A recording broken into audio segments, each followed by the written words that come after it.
up, people? LUI, pulse workout. Obviously, I cannot read what you're saying because I'm driving. And, well, pulse workout, you feel so good. Your mind is so clear. Did some cardio, 25 minutes to be more precise. And today I wanted to talk to you about what's going on, obviously, in the world, and more specifically in the US. There is a new law in a specific state. I think it's Virginia, West Virginia, whatever. Anyway, it starts there, and then it's going to go everywhere. It's going to go to every single state in the US. It will ripple down to every liberal state, like California, or, you know what's up, New York, and then it will spread pretty much everywhere. Right now there is a new bill that will allow abortion to take effect until the very end of the pregnancy. As crazy as it sounds, but it is legal now to perform an abortion on a baby that is about to be born in like 2 minutes. The baby is about to be born. They're allowed literally to kill it. They enter some scissors and they basically squeeze the head and literally kill the baby who is about to be born. So this is how they extended the abortion. So it's the final semester or trimester of the pregnancy, and it is legal now. It is absolutely, it is crazy to say the least. I care not what you're writing right now. I care not what is your creed nor religion, let alone if you believe in God. Hell yes, I do believe in God. And in my book, this is nothing less than genocide. It's a murder. It's a literal murder. It's a modern day murder. It used to happen in every civilization before when they were corrupted. Well, back in the day it was in the open. There were mass sacrifices.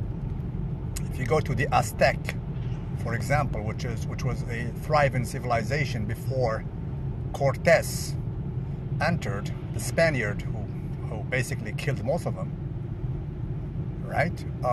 They were at the peak of their growth, and they were literally sacrificing sometimes whole tribes. They were conquering tribes, and in one ceremony it is said that they have been sacrificing 80,000 human souls. 80,000 human souls to appease a so-called god of theirs, which was in a sense a demon.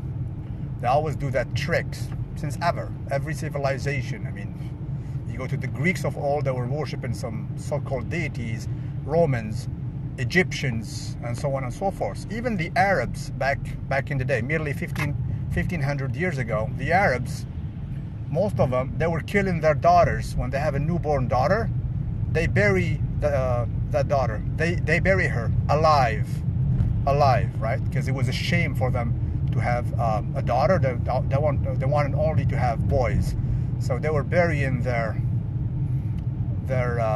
daughters pretty much, which was a sacrifice in a sense. These guys have back in the day they had like 300 deities, right? Which is right now Mecca, like the capital so-called of Islam. Back in the day there were like 300 other gods, right? So in every civilization it happened, and lately it is happening again, right? This is literal ritual sacrifice, and it is absolutely outrageous. There was a mother lover about a century ago. His name is Aleister Crowley. I spoke about this this mother lover a while ago. You might Google that. A lot of you guys know him, right? Aleister Crowley. He was a British guy. He went to Egypt, and long story short, his wife got possessed by a demon of old, like a pharaoh demon, and she started talking with an old dialect of the pharaohs.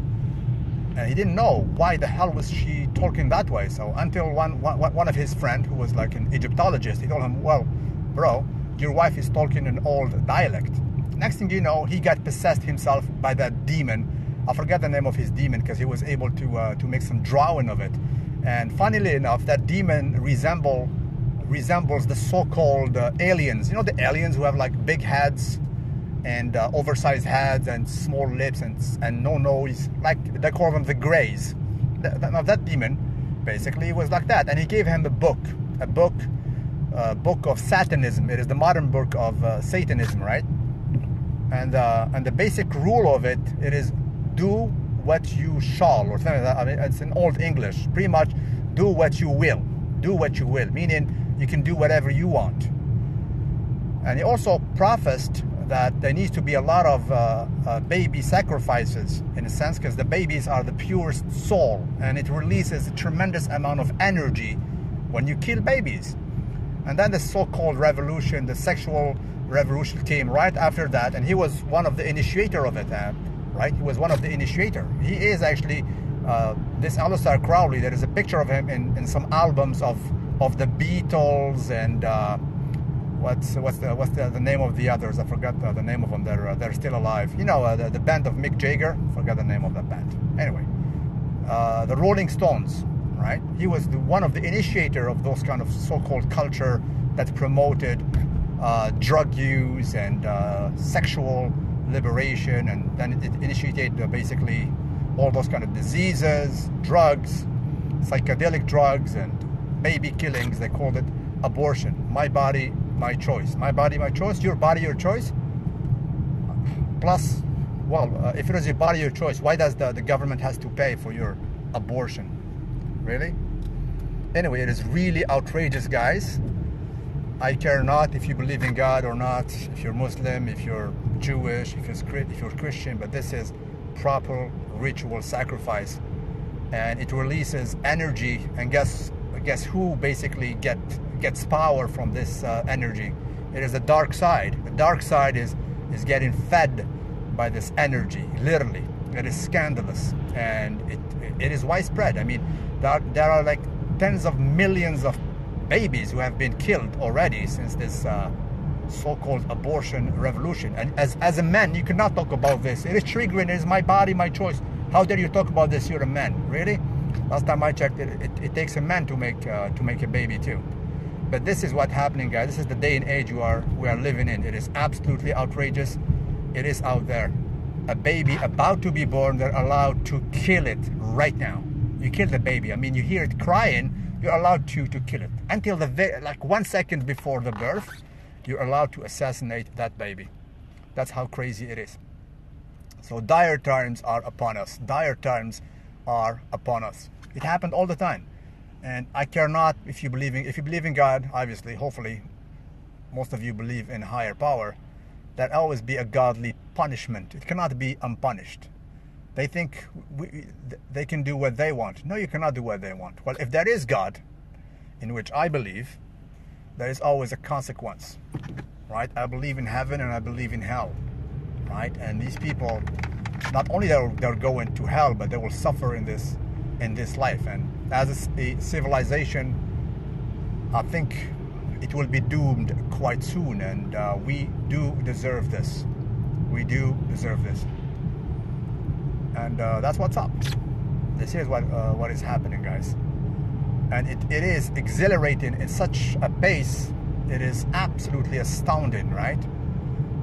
I think I'm old enough. I'm almost 44, but even myself, as an observer, frankly, I'm shocked and somehow bamboozled by this pace it is going. It is getting crazier by the day. Crazier by the day.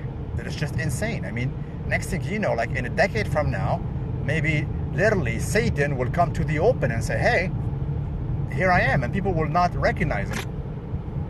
It's okay. As a matter of fact, in my religion, it is said that at in the end of days, Satan himself will take a break. He will take a break and he will observe humanity. He said, dearie me, you became more diabolical than myself. You guys became more devilish and diabolical than me, the devil. That's how he will be astonished. He said, people became more wicked than myself. And the righteous people at that time, they will be so afraid, and there will be such a minority that would wish to be buried and dead rather than being alive with the wicked people.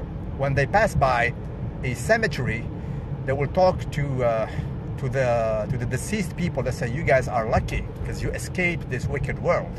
We wish we were in your spot now. And this is how crazy it is.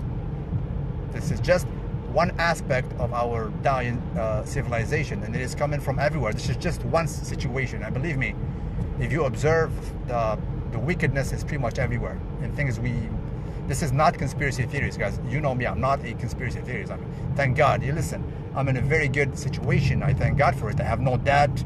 I have no issues. I have no drug addiction. I have no health problem. I'm very good, you know. I should be happy, and I am happy. I'm thankful for God. But so I'm not a depressed person. To the contrary, I'm very optimistic and I'm happy. But then again, I cannot help but observe what is going on, dude.